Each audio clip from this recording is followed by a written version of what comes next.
Hello, here we're going to have our first look at Slate Digital's virtual bus compressors.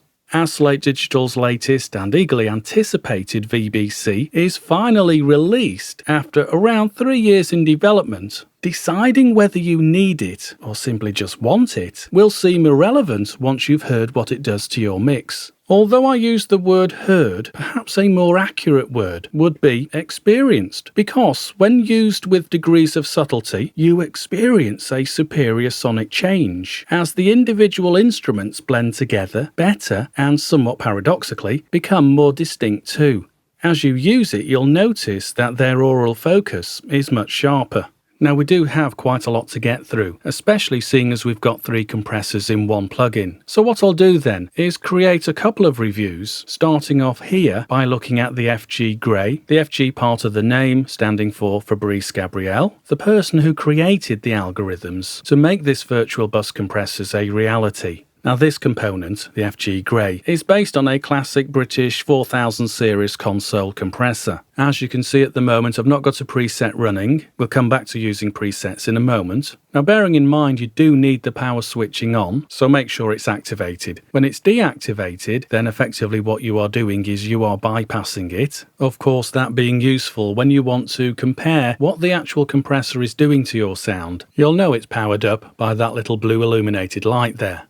So by starting off over here on the left hand side, where you'll see 4 rotary dials. Of course, if you've used a compressor before, then you'll know what these are. These 4 rotary dials are commonplace on pretty much every compressor you've ever used. They might not have been a rotary dial, but the actual functions, as I say, are commonplace. We've got attack, release, threshold, and finally ratio. Of course, all you need to do is run your material through the compressor, and then with the attack, for example, just dial in where you think the sound is being improved. So you can either have a much slower attack or a much faster attack. And the adjustment that you set here will be dependent on the type of material that you are running through it. If you want to make FG Grey pretty much immediately react to your material, then you would have a fast attack. Bearing in mind if you do, then you could be robbing your material of any transients. That said, once you start using VBC, then you'll notice anyway that even if you do use a fast attack, those transients seem to get a sparkle of their own anyway. Just for the moment, I'll set it back centrally. Of course, related to attack is this one, release.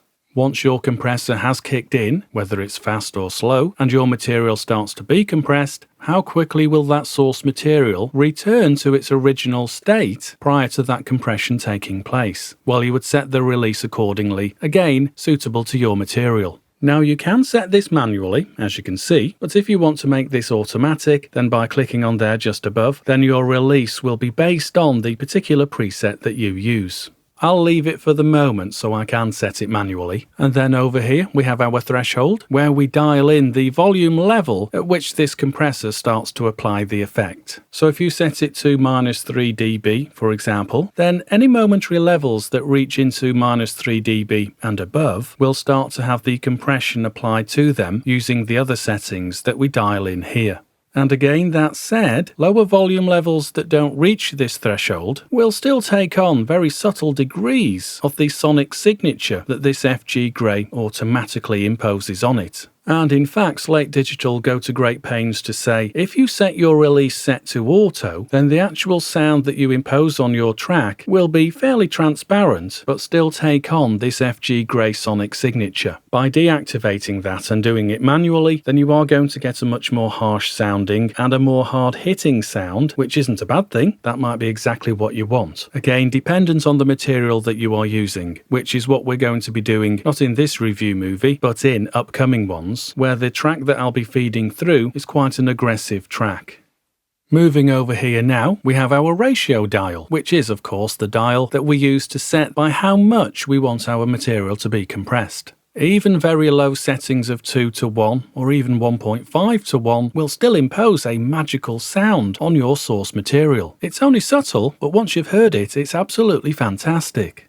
Now over here on our right hand side, here we've got our meter selection where we can flick through either the input, the gain reduction or the output, and this will be registered there on the VU meter. So dependent on the stage you are at using FG Grey, then as I say you can vacillate between in, gain reduction and out. using the input to just check that your material isn't distorting. You don't want to drive it too hard, but then again you don't want it too quiet. Perhaps your next step would be to monitor by how much the gain reduction is being applied, and then you could look at the output to make sure you don't get digital distortion. You won't mind having the emulated analog distortion, but you don't want digital distortion. You'll probably know that one of the problems you get with material, certainly with a full mix, is you have, of course, a wide range of frequencies. And with a stereo mix, all your low frequency energy could ironically be making your compressor work harder than it should be. And all that low frequency energy, if it starts making the compressor work, then of course all your high frequency areas will be compressed as well. And often the ramification of this is, ironically, you get quite a lifeless sound. So here, a way to combat that is this dial here, HPF. This allows us to set the high-pass frequency cutoff, whereby any frequencies below whatever we set it at won't be awkwardly triggering our compression. Now it is set to off by default, but of course all you need to do is just dial in the frequency point at which those low frequencies won't be imposing a problem. So this HPF, or high-pass filter dial, allows you to tailor the compression to the material that you are using. Now, another inevitable ramification of using compression, as you know, is by whatever you do compress your sound, then the volume has to be reduced. Therefore, by using this option, the makeup gain, you can dial in an increase in volume to compensate for this. So if the use of compression attenuates your overall volume by maybe 2 or 3 dB, then by dialing in here, you can increase by the same amount, and therefore compensating for that compression reduction.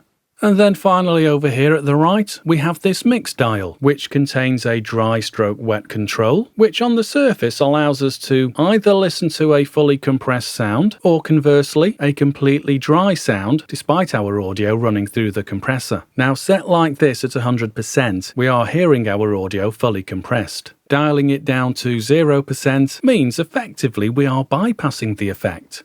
Now anybody who's a fan of parallel compression will immediately see that this dial is very useful to you, because you can dial in how much of this compressed sound is added to the original sound. Okay, so those are the dials that come with FG Grey. Now what I'm going to do is I'm going to finish up here for this review, and in the following reviews we'll look at the other two components that come with Slate Digital's virtual bus compressors.